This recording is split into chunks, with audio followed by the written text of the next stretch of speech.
नमस्कार, मी अर्चना जाधव. आपल्या H education या एज्युकेशनल यूट्यूब चॅनलमध्ये तुम्हा सर्वांचं खूप खूप मनापासून स्वागत.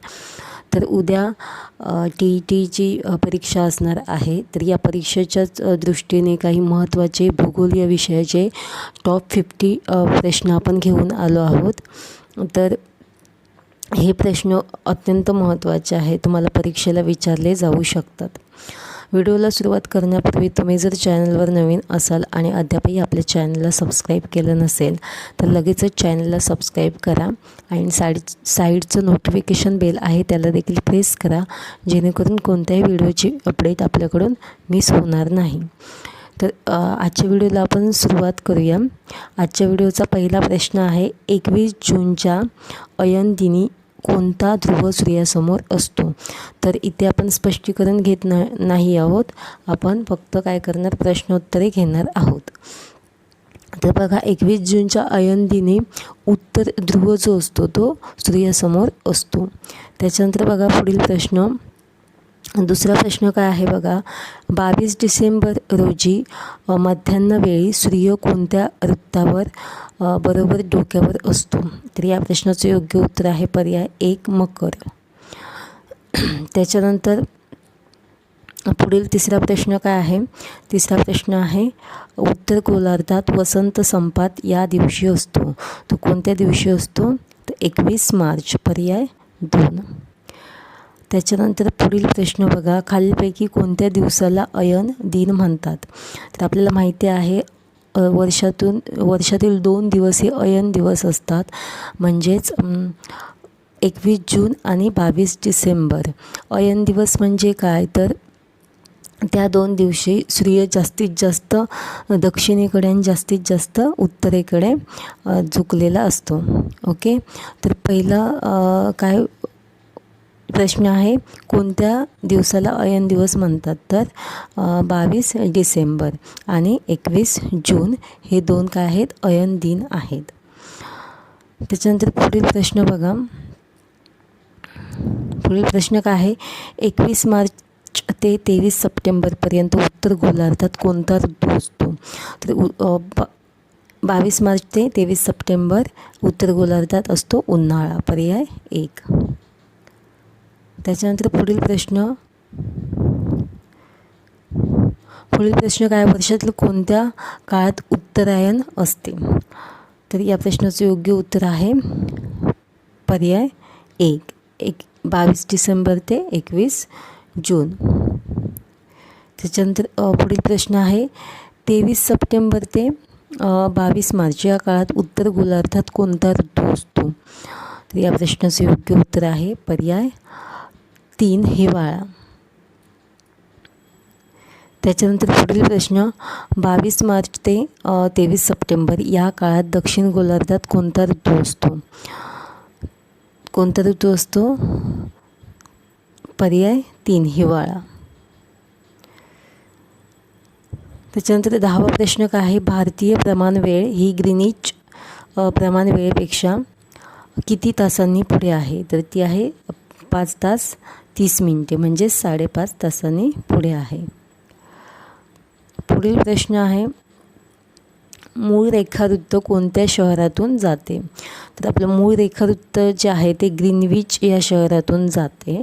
इंग्लंडमधील लंडन शहरातील ग्रीनविच हे जे शहर आहे त्या शहरातून मूळ रेखावृत्त जाते.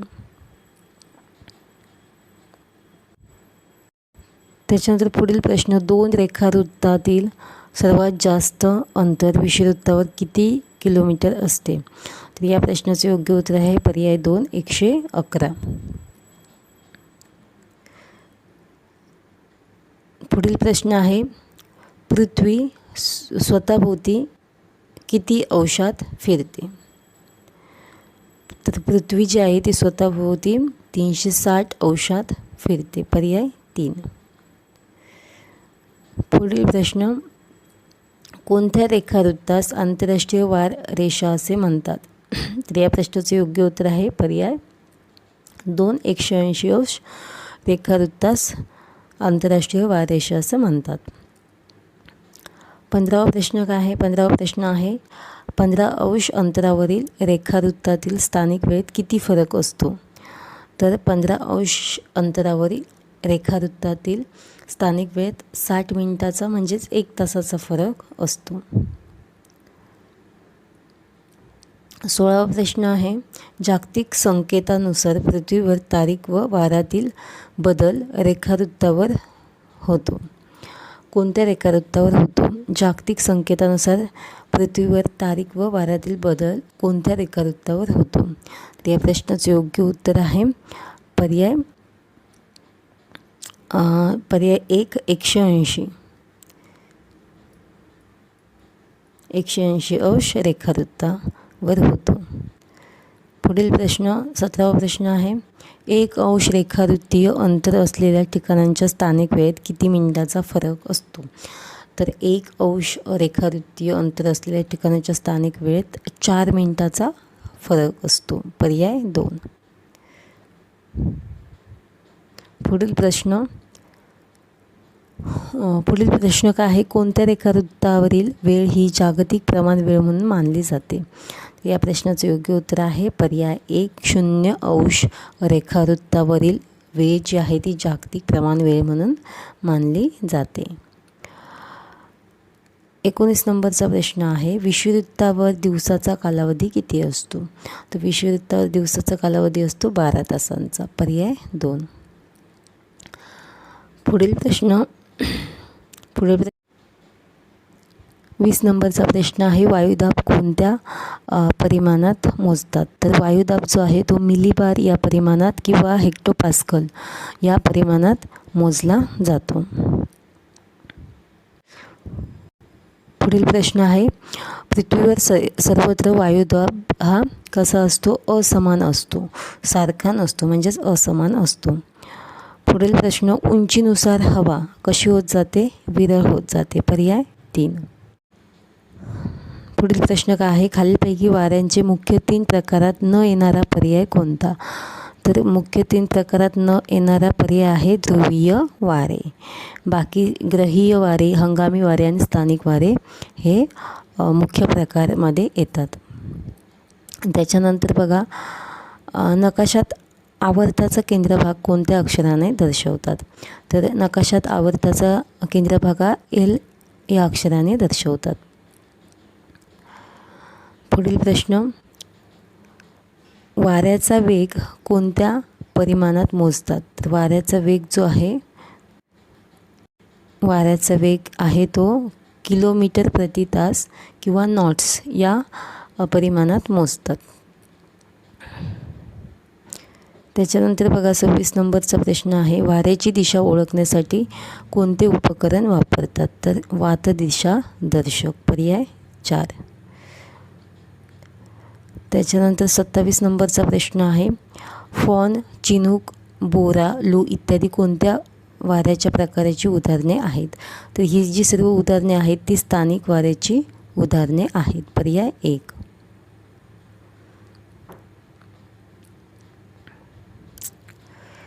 पुढील प्रश्न आहे 28 नंबरचा प्रश्न आहे आरोह पर्जन्य प्रामुख्याने कोणत्या प्रदेशात पडतो?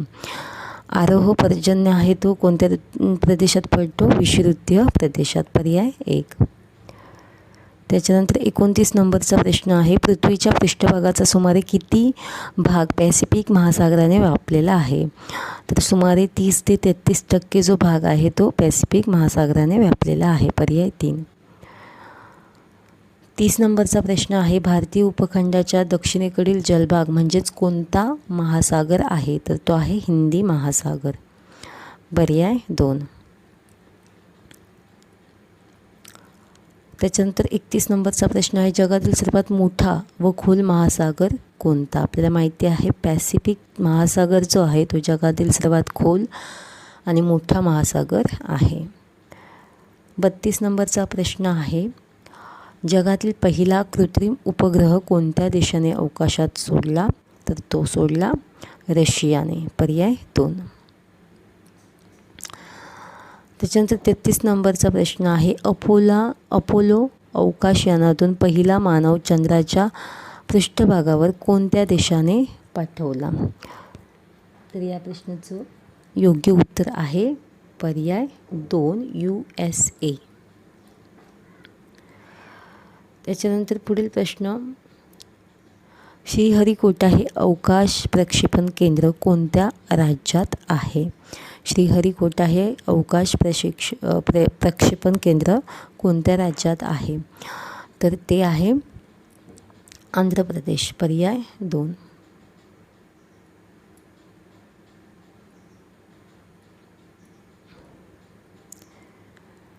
त्याच्यानंतर 35 नंबरचा प्रश्न आहे, भारताचा पहिला कृत्रिम उपग्रह कोणता? भारताचा पहिला कृत्रिम उपग्रह कोणता?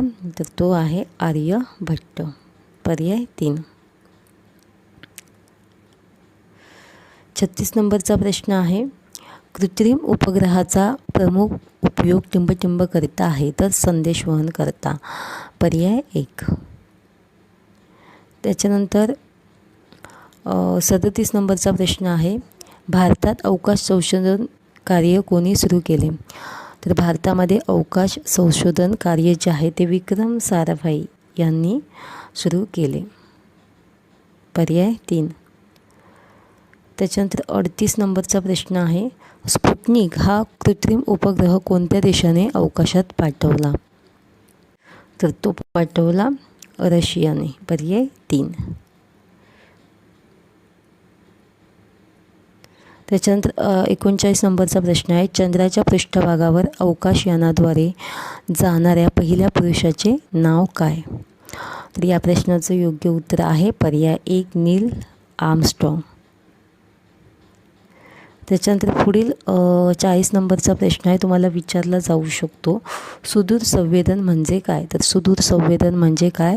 एखाद्या प्रदेशाची माहिती प्रत्यक्ष संपर्क न साधता प्राप्त करणे. पर्याय 2. पुढील प्रश्न आहे, पुढीलपैकी कोणत्या संदेशवहन साधनाचे आज महत्त्व कमी झाले आहे? तर पर्याय 2 रेडिओ. त्याच्यानंतर बघा 41 नंबरचा प्रश्न आहे, भारतात दूरवाणी सेवा पहिल्यांदा कोणत्या केंद्रावर उपलब्ध करून देण्यात आले? तर याच्यामध्ये 4 केंद्र आहेत. ती आहेत कोलकाता, मुंबई, मद्रास आणि अहमदाबाद. त्याच्यातील पहिला आहे कोलकाता. पर्याय 4.